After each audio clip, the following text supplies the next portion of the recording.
A experiência da justiça pela fé em linhas gerais. Parte do artigo na Review and Herald de 4 de novembro de 1890, intitulado Cristo, o Caminho da Vida. Publicado em Mensagens Escolhidas, livro 1, páginas 358 a 365.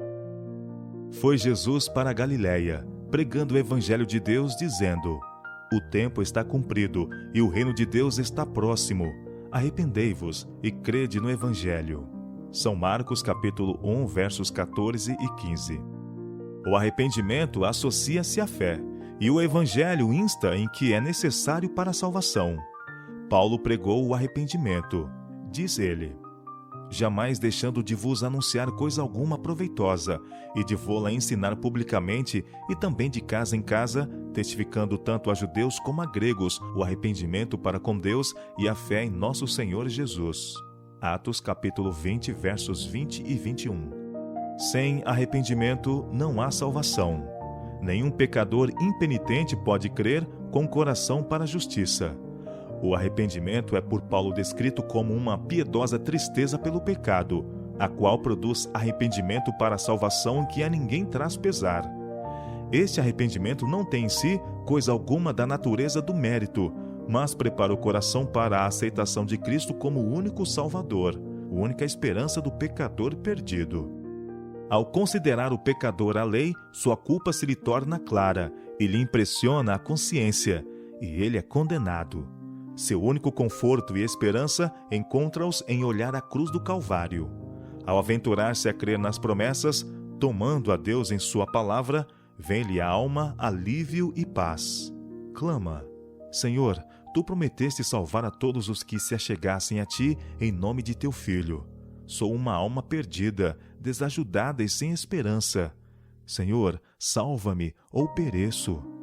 Sua fé se apodera de Cristo e ele é justificado diante de Deus.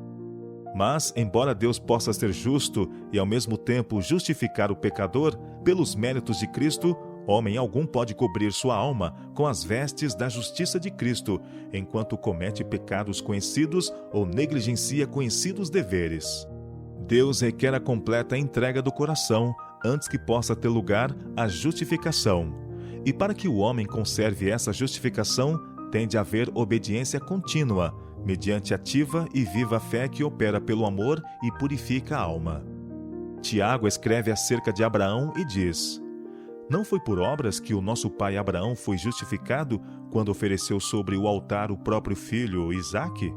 Vês como a fé operava juntamente com as suas obras. Com efeito, foi pelas obras que a fé se consumou e se cumpriu a Escritura, a qual diz: ora, Abraão creu em Deus, e isso lhe foi imputado para a justiça, e foi chamado amigo de Deus. Verificais que uma pessoa é justificada por obras, e não por fé somente. São Tiago, capítulo 2, versos 21 a 24. A fim de que o homem seja justificado pela fé, esta tem de chegar ao ponto em que controle as afeições e impulsos do coração, e é pela obediência que a própria fé se aperfeiçoa. Sem a graça de Cristo, acha-se o pecador em estado desesperador. Coisa alguma pode ser feita em seu favor, mas pela graça divina é comunicado ao homem poder sobrenatural, que opera em seu espírito, coração e caráter. É pela comunicação da graça de Cristo que se discerne o pecado em sua natureza odiosa, sendo afinal expulso do templo da alma. É pela graça que somos levados em comunhão com Cristo, para com ele sermos associados na obra da salvação. A fé é a condição sob a qual Deus ouve por bem prometer perdão aos pecadores.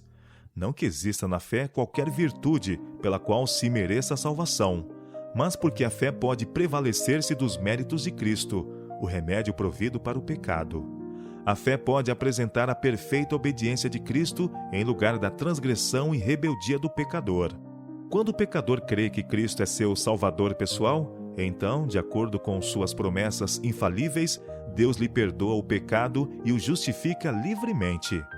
A alma arrependida reconhece que sua justificação vem porque Cristo, como seu substituto e penhor, morreu por ele, e é sua expiação e justiça. Abraão creu em Deus, e isso lhe foi imputado para a justiça. Ora, ao que trabalha, o salário não é considerado como favor, e sim como dívida. Mas ao que não trabalha, porém crê naquele que justifica o ímpio, a sua fé lhe é atribuída como justiça. Romanos capítulo 4, versos 3 a 5. Justiça é obediência à lei. A lei requer justiça, e essa o pecador deve à lei. Mas é ele incapaz de a apresentar. A única maneira em que pode alcançar a justiça é pela fé. Pela fé pode ele apresentar a Deus os méritos de Cristo, e o Senhor lança a obediência de seu Filho a crédito do pecador. A justiça de Cristo é aceita em lugar do fracasso do homem, e Deus recebe, perdoa, justifica a alma arrependida e crente. Trata-a como se fosse justa e ama tal qual ama seu Filho. Assim é que a fé é imputada como justiça, e a alma perdoada avança de graça em graça, de uma luz para luz maior. Pode dizer alegremente: não por obras de justiça praticadas por nós, mas segundo sua misericórdia, ele nos salvou mediante o lavar regenerador e renovador do Espírito Santo, que ele derramou sobre nós ricamente, por meio de Jesus Cristo, nosso Salvador, a fim de que, justificados por graça, nos tornemos seus herdeiros, segundo a esperança da vida eterna. Tito, capítulo 3, versos 5 a 7. Mas está escrito: mas a todos quantos o receberam, deu-lhes o poder de serem feitos filhos de Deus, a saber, aos que creem no seu nome, os quais não nasceram do sangue, nem da vontade da carne, nem da vontade do homem, mas de Deus. São João capítulo 1, versos 12 e 13. Jesus declarou: se alguém não nascer de novo, não pode ver o reino de Deus. São João capítulo 3, verso 3. Quem não nascer da água e do Espírito não pode entrar no reino de Deus. Verso 5. Não é baixa a norma que nos é posta em frente, pois devemos tornar-nos filhos de Deus. Devemos ser salvos como indivíduos, e no dia da prova seremos capazes de discernir entre aquele que serve a Deus e o que o não serve. Somos salvos como crentes individuais no Senhor Jesus Cristo. Muitos estão a perder o caminho certo por pensarem que têm de alçar-se ao céu, que têm de fazer algo para merecer o favor de Deus. Procuram tornar-se melhores por seus próprios esforços desajudados. Isso jamais conseguirão realizar. Cristo abriu caminho morrendo como nosso sacrifício, vivendo como nosso exemplo, tornando-se nosso grande sumo sacerdote. Diz ele: eu sou o caminho e a verdade e a vida. São João capítulo 14, verso 6. Se por qualquer esforço nosso pudéssemos subir um único degrau na escada, as palavras de Cristo não seriam verdadeiras. Mas quando aceitamos a Cristo, as boas obras aparecerão, como frutífera prova de que nos achamos no caminho da vida, que Cristo é nosso caminho e que estamos palmilhando a vereda certa que conduz ao céu. Cristo olha ao espírito com que fazemos as coisas, e quando nos vê levando nossa carga com fé, sua santidade perfeita faz expiação por nossas faltas. Quando fazemos o melhor possível, ele se torna nossa justiça.